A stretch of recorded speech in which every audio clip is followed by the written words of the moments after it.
Hello, you're very welcome to this broadcast about arthritis and mental health. I'm Gráinne O'Leary, Chief Executive in Arthritis Ireland, and I'm delighted to be joined today by Dr. Jennifer Wilson-O'Reilly. Jenny is a Principal Clinical Psychologist in Beaumont Hospital and specialises in the assessment and treatment of patients in the hospital who are experiencing significant distress at any point in their diagnosis or treatment. You're very welcome, Jenny. Delighted to have you here with me today. And I might just start by way of introduction to this whole area, just by saying that, arthritis can have a significant impact on people's mental health and well-being. And, in addition to physical symptoms such as joint damage and pain. And of course, COVID-19 has exacerbated the situation, with 3/4 of people with arthritis saying that they often or sometimes feel tense or wound up, during the current lockdown. And, an equal percentage say that worrying thoughts often or sometimes go through their mind. Jenny, I might start by asking you if you're surprised to hear any of these findings. Oh, well, thanks. First of all, thanks so much, Gráinne, for inviting me along. I feel very honored to be here. And it's so nice to meet with you because we go way back and working in the self-management arena. So it's great to be here. Now, in reference to your question, I had a look at that material before coming on. And I have to say, and I don't want to sound like I'm minimizing or anything like that, but the answer is no, okay? It doesn't surprise me. And I would have been really worried if it didn't come out of your research, because at this point in time, everybody's been through, the whole world has been through a year of really increased uncertainty, really challenging, constant requirements for adaptation, for adjusting over and over and over again to new circumstances and to not knowing what the next challenge might be. So no, I wasn't surprised by those stats, Gráinne. I think it's very consistent with everybody's experience. I think that there are particular challenges for people with arthritis, but loneliness and feeling overwhelmed and feeling tense or wound up, those are quite common. And one of the other things I'll just say about that is, a lot of us grew up at a time when people, there were quotes about mental health, like 1 in 10 people could get depressed in their lifetime, 1 in 4 people might experience anxiety. Like, those days are gone. The research around mental health is so much better now. And in fact, the most recent research coming out of kind of population studies suggests that something like 83% of us will experience a significant mental health disorder at some point in our lives. So it's really unusual to skate through life unscathed by mental health difficulties. That's abnormal. Okay. And, when we look at people with arthritis, we know that, having any form of arthritis can have a negative impact on your mental health. But, how does this most commonly manifest itself? Well, the really interesting stuff around kind of low mood, depression, and arthritis is the interplay of the biology and the psychology.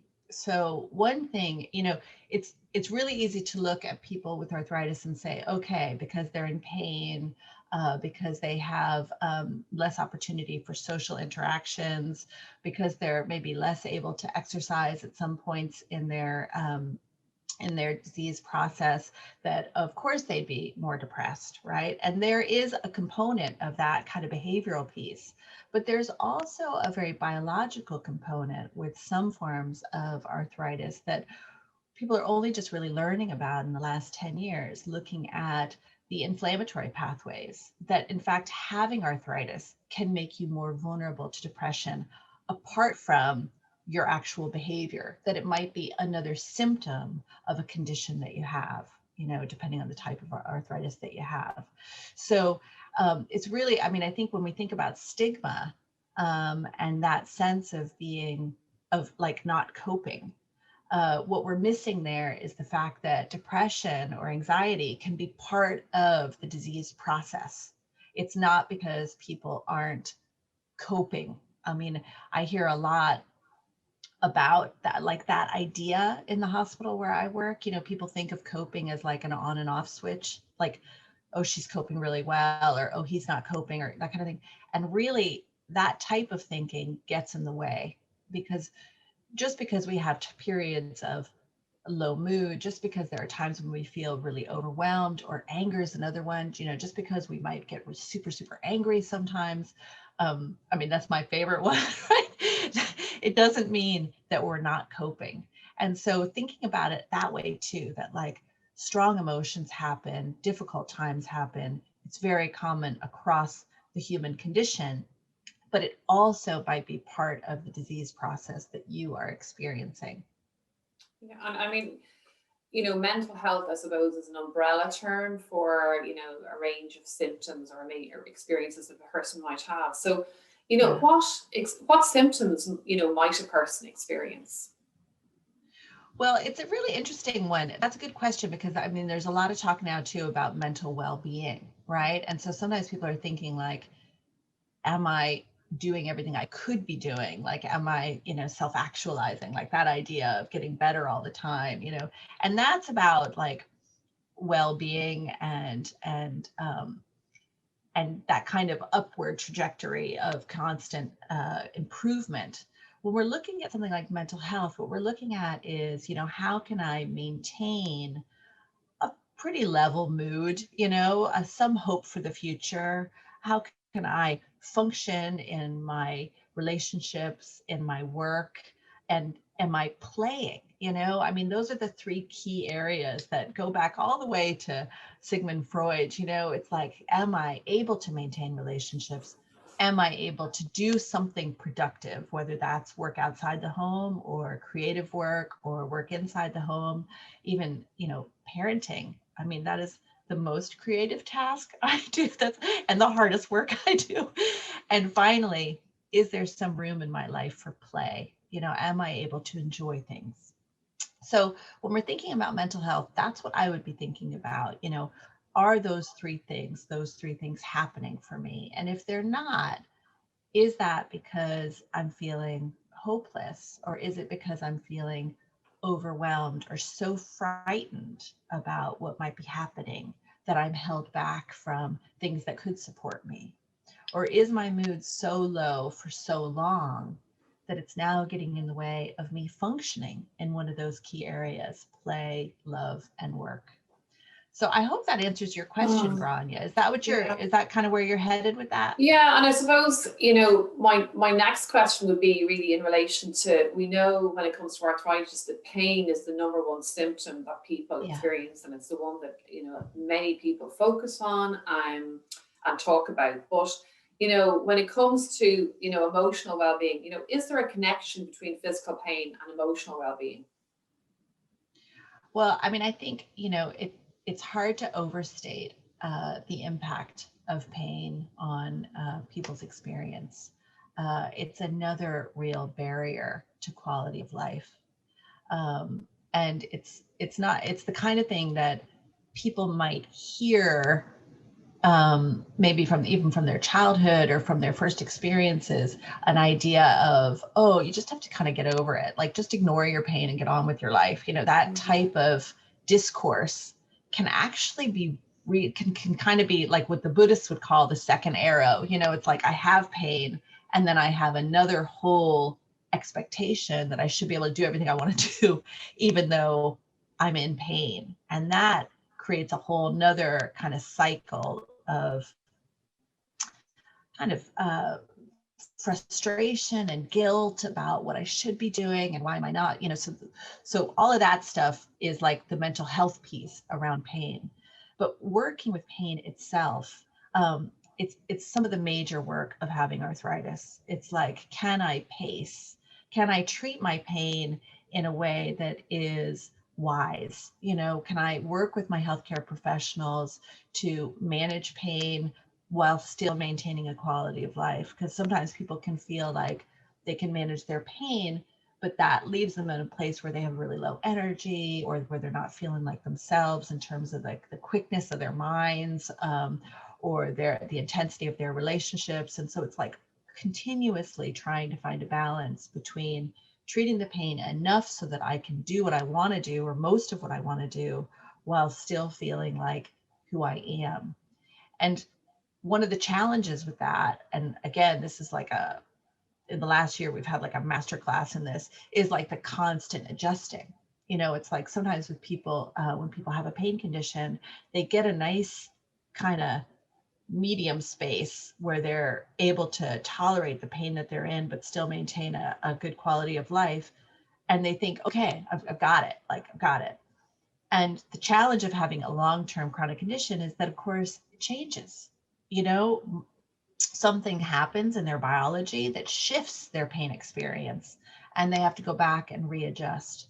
So, I mean, I think, like I said at the very beginning of this really long answer, you can't overstate the work of working with pain. And of course, that can leave people more vulnerable to low mood or to a sense of hopelessness.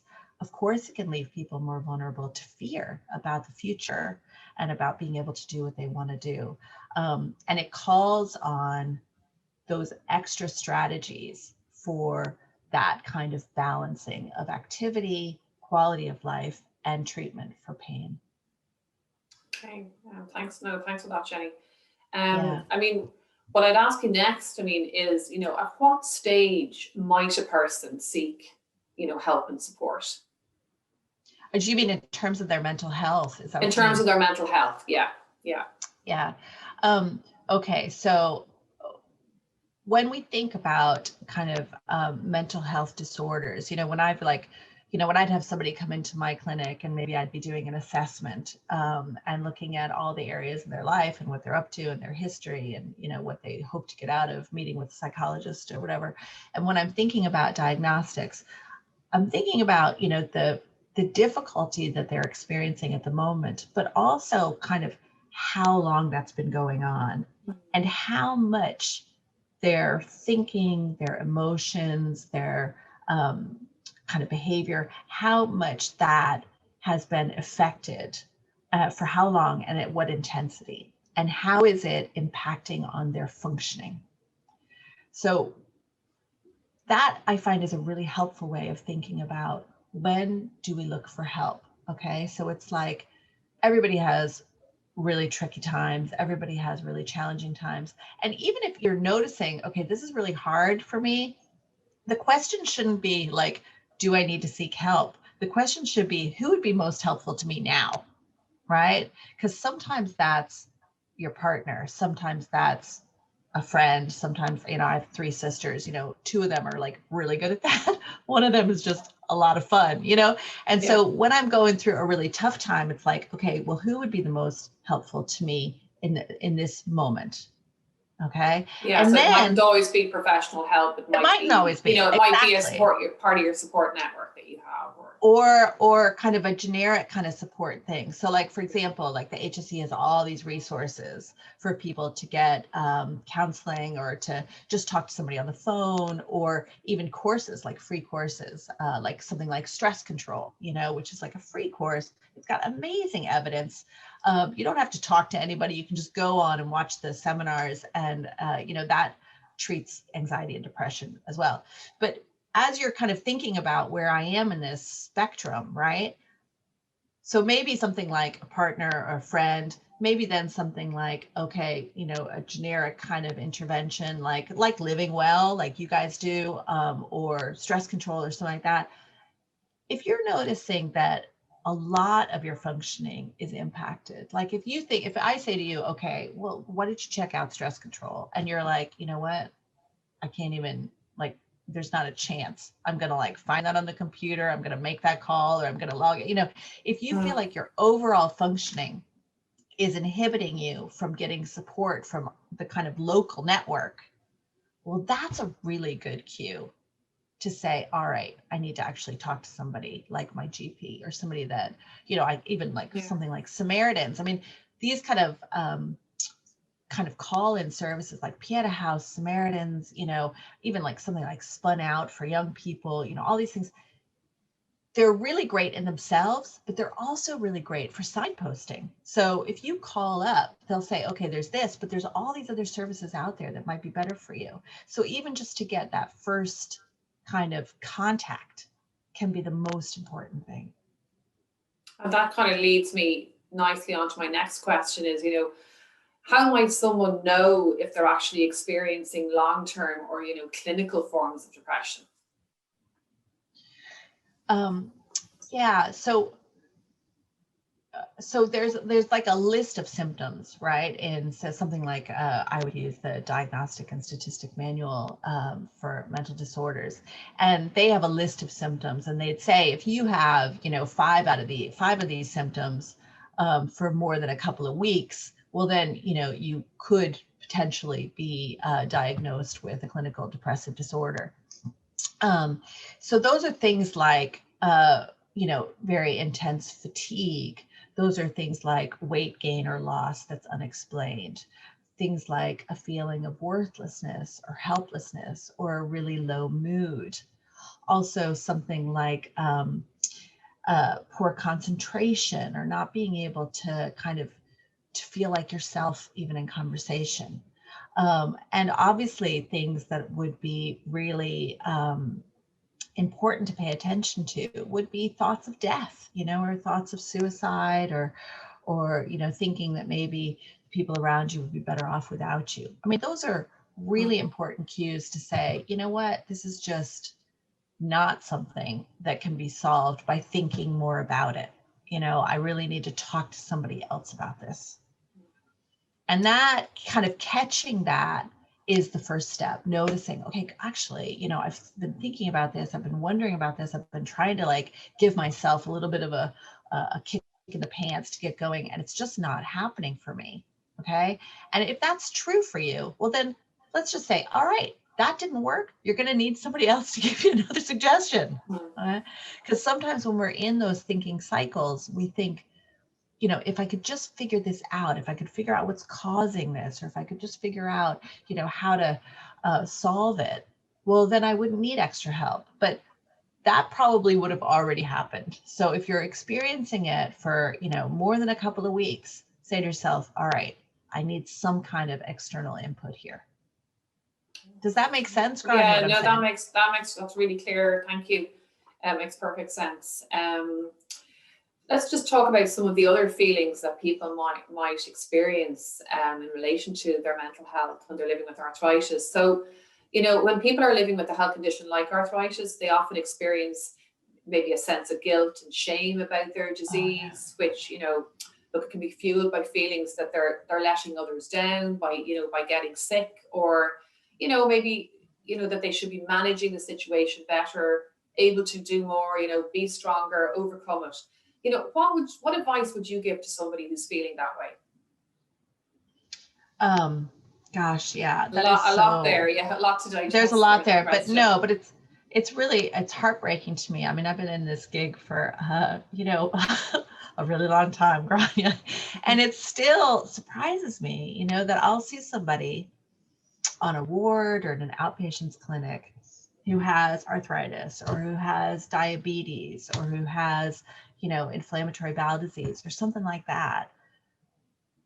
And part of what's going on for them is this sense of letting other people down. It's like, I mean, as humans, we have this myth kind of inbred in us that if we do everything right, our bodies will, function properly, that like if I eat right, if I, blah, blah, blah, as if we had some kind of control, right?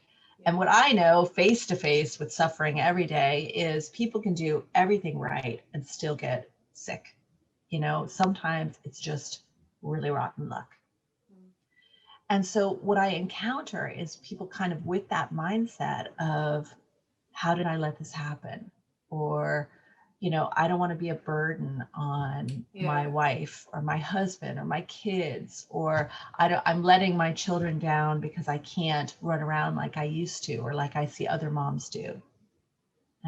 And that is so painful for people. It's kind of comes back to that idea of the second arrow. It's like this thing is so awful to begin with. And then on top of it, we feel guilty and stigmatized. And it's almost like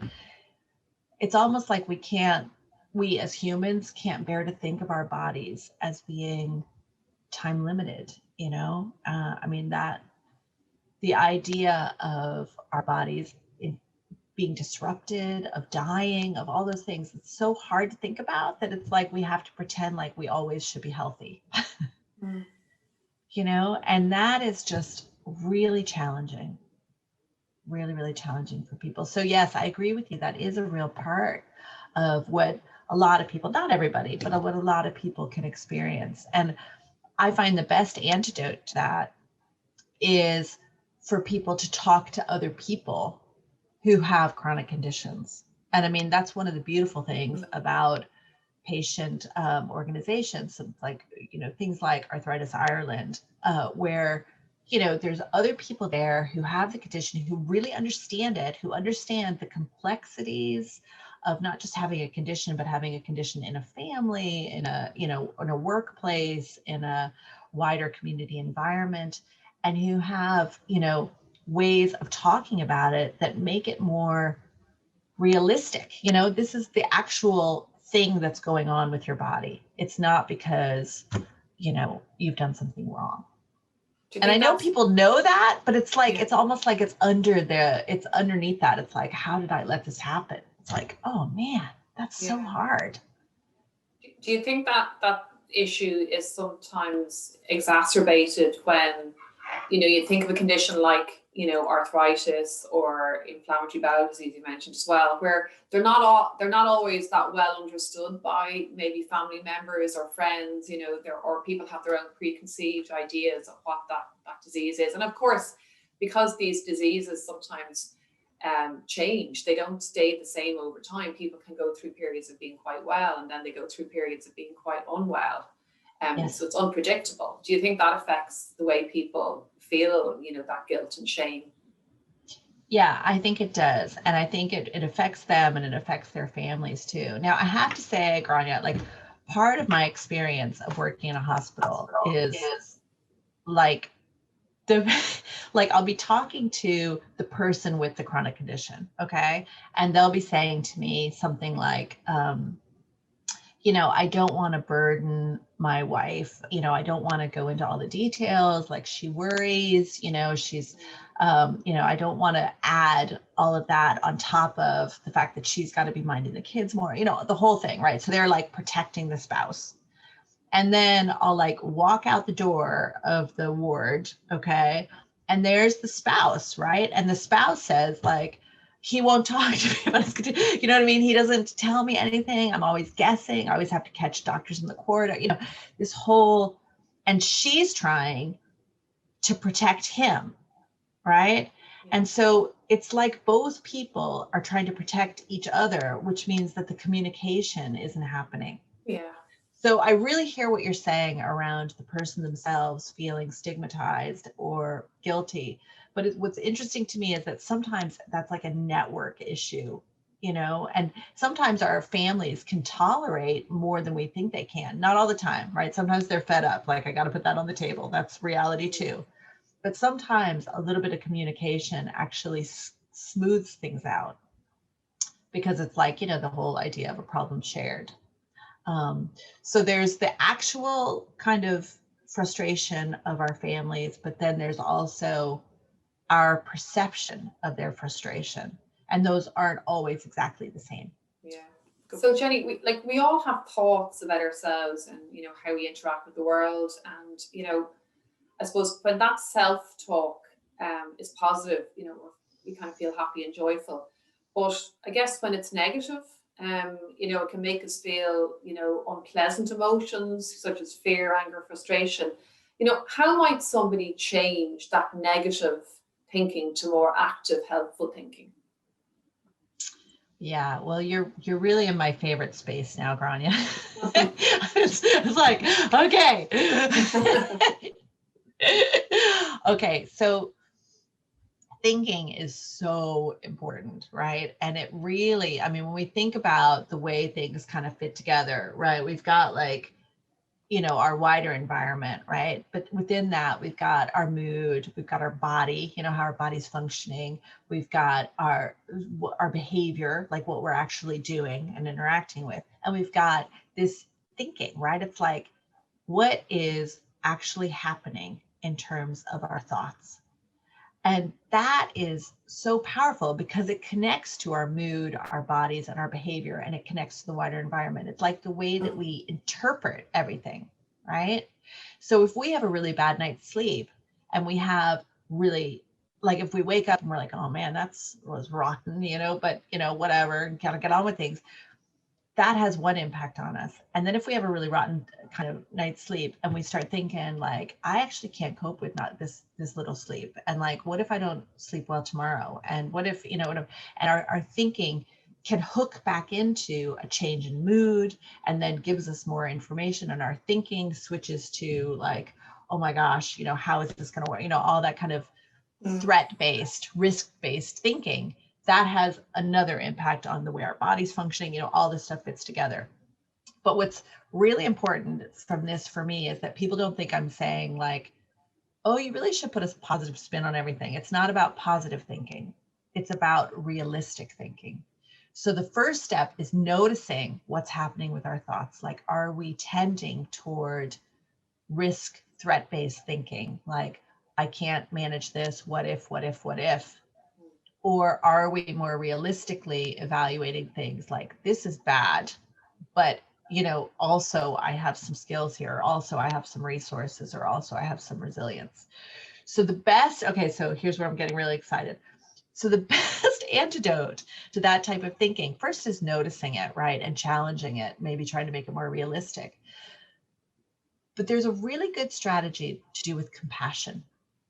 So we all know what compassion means, so I'm not going to define it here, right? But the best experiment for compassion is to think about what you would say to your best friend, okay? So my best friend, her name is Heidi, right? And she, you know, she's a lot of trouble, all right? And she makes tons of mistakes. God bless her, right? And she'll be talking to me on the phone and she'll tell me some mistakes she made, right?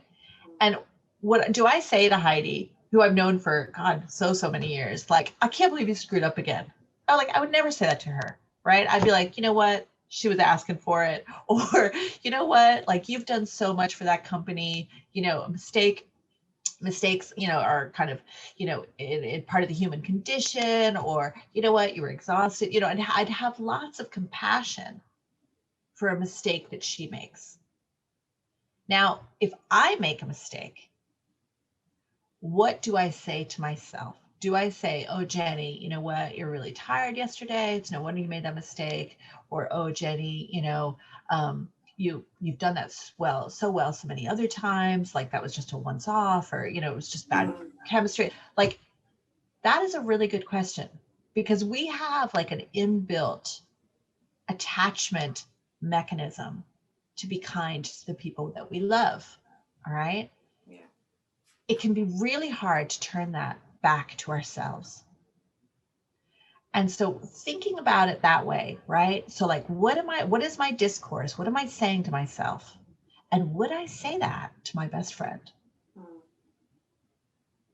And that can be a way for people to sometimes catch some of those thinking errors that can lead us into real challenges with mood. Does that make sense, Gráinne? Yeah, having a bit more compassion for ourselves, because I think you're right. I think most of us would show more compassion to another person rather than to a situation we ourselves find ourselves in. Now, I know there's like the Irish caveat of like all the messing and slagging, right? So I know that sometimes Irish people might say very cutting things to their best friends, but mostly that's messing. And to be fair, Americans do it too, you know. But yeah. So I'm not talking about that joking. You've lived here long joking. enough now, Jenny. Exactly, Gráinne. So I'm not talking about that jokey stuff, but just to catch our thinking, to say to ourselves, okay, would I say that to somebody that I really loved? Okay. This is kind of an overarching question, but I suppose, what are some positive steps that people can undertake to mind their mental health? It's quite a broad question. Oh, yeah, no, but that's great because you can think about, like, if you think about that same little connection thing that I was talking about before, of the environment, our mood, our thoughts, our behavior, and how our body's functioning, right? I mean, those things can interact with each other in a negative way, but once you make a change in any one of those areas, it also impacts on the other things in a positive way. So we hear, like, there's a lot of talk now about mental health, which is so great, right? And people talk about movement, and sometimes they frame that in terms of exercise, or say on the Living Well program, we might frame that in terms of physical activity, right? But there's such great research around movement and mood that if we can get our bodies moving a little, that can have an impact. Now, with pain conditions, that can be so challenging. And sometimes people have it in their heads that they have to do, like, when they're thinking about exercise, it's like a very overwhelming amount, right? But even something like walking, I mean, the research around walking and mood is fantastic. Or smaller arm movements, or, just very gentle movement can have an impact. Something like, really like chair yoga. Amazing, the research around that. So movement is one thing that people can do, and not to think about it as a big hurdle, to just think about it as a first step. Okay. Another thing that has, again, I suppose, so much research behind it is connection and relationships. And I was just listening to a researcher talk about these micro connections, very small interactions with people where we're on the same wavelength, can have an impact for our mental health. And I know I was joking around about the Irish slagging, but one thing that Irish people are really good at are those kind of micro connections, those very short chats that actually have an impact. So connecting to other people is really, really important. And that is, again, not to think of it sometimes when I might suggest that, people might think, oh my gosh, I got to join a club, or I got to do like a million Zoom things, but not think of it as like a big thing. And sometimes when we talk about connection, people are like, yeah, but I'm alone. I'm at home alone. It's like, you don't have to like go out, find a partner, get married, and spend 10 years before you're happy, right? It's not like, they don't have to be the big things. It can even just be very small connections, but increasing your connections to other people and those relationships, improving relationships, has a huge impact on mental health. I mean, it shouldn't be a surprise to us, right? We're humans, like we go in packs, that's part of our nature, is to connect with other people. So movement, connecting to other people. And then the very last thing I'd say, and sometimes they're connected to other people or movement, is like pleasantness. So like a little bit of creativity, or doing something that you actually enjoy. Another thing I see, with people with long-term health conditions, is because they have fatigue, because they have pain, because they have, all these other things to do with their bodies, they try and front load all the scut work, like the housework, or they're, it's like, oh, I better, like, I've got a little bit of energy, I better make sure I get all the laundry done, or, whatever. And I can identify with that. I understand the impetus for that. But what it means is that by the time they've got that stuff done, they have no energy and no capacity for pleasant activities. I mean, unless you're like, really love laundry, right? Yeah, it does. Yeah. So, I mean, some people love ironing. I don't understand those people, right? But but anyway, so you have to kind of think, okay, to protect my mental health, I need to prioritize some pleasantness, like some kind of pleasant activity in my life. So those are the three things: movement, relationships or connection to other people, and some kind of pleasantness. I hope that answers your question, Gráinne. But just what I'm really worried about is people are like, oh my God, that's so overwhelming. And if you have low mood, that will feel overwhelming. Okay. And so really what I'd say is like one tiny thing, like one extra phone call, you know, one extra walk, one, you know, I did this thing in I called it Creative January, where I would like decided to do something creative every day in January. And man, there is some really bad watercolor in my house now, right? But it was actually quite pleasant, even though I am no artist, right? So one tiny little thing can make a huge difference. So don't feel overwhelmed. Just take one step. Sorry to cut back in there, Gráinne. Yeah, no. You know, like myself, you've been active in the delivery of the chronic disease self-management program for many years, called Living Well with Arthritis in Arthritis Ireland circles. What role do you think self-management plays in supporting good mental health? Well, you know, I'm a real advocate for that program, and it has been transformative for me and the way that I work and my lifestyle. In addition to maybe some of the people that have come to some of the courses that I've been involved with. And it is like nationwide availability now. I just got an email from a colleague that I worked with several years ago because it started up now in Cork and Kerry. So, and she was just saying how great it was to have it there. Self-management is it comes right exactly at that point that I was just talking about in terms of overwhelm. You know, it's like the ingredient that helps us to say, okay, what is that one step? Like, how can I take that one step forward? Whether that's, you know, bad watercolor or connecting to other people or a little bit of movement. And that's why kind of those courses teaching people how to use their skills, you know, increase their skills in self-management. That's why those courses are so crucial, because it helps us to step over that sense of overwhelm, and step over that sense of self-limitation, of thinking there's nothing I can do. And that's what I really love about those courses. I mean, the other really great thing about those courses is they acknowledge that actually having a long-term health condition is freaking hard work. And I think there can be an expectation among health professionals and among people who attend health professionals that you get your diagnosis, you get some kind of ideas around how to manage it, and then you should go off and figure it out. Like, and you know, that's not fair, because actually, you know, managing pain, managing fatigue, managing low mood, managing like dealing with healthcare professionals, finding good treatment, managing medication, all that stuff, those are skills. Like, we're not born with that, right? We need to learn it. And so that's exactly where those Living Well courses come in. It's like actually teaching people, here's, you know, or helping people to learn, really, because, you know, I mean, really people teach themselves, you know, helping people to learn, here's the skills that I can use to take that next step. And, you know, by taking the next step several times, suddenly you're in a different place. I hope exactly how you put it, Gráinne. Yes. One last question. What would be your top piece of advice to anyone watching who's having a tough time at the moment? Wow, that's a great question. Okay, my top piece of advice for anybody who's watching is to start talking.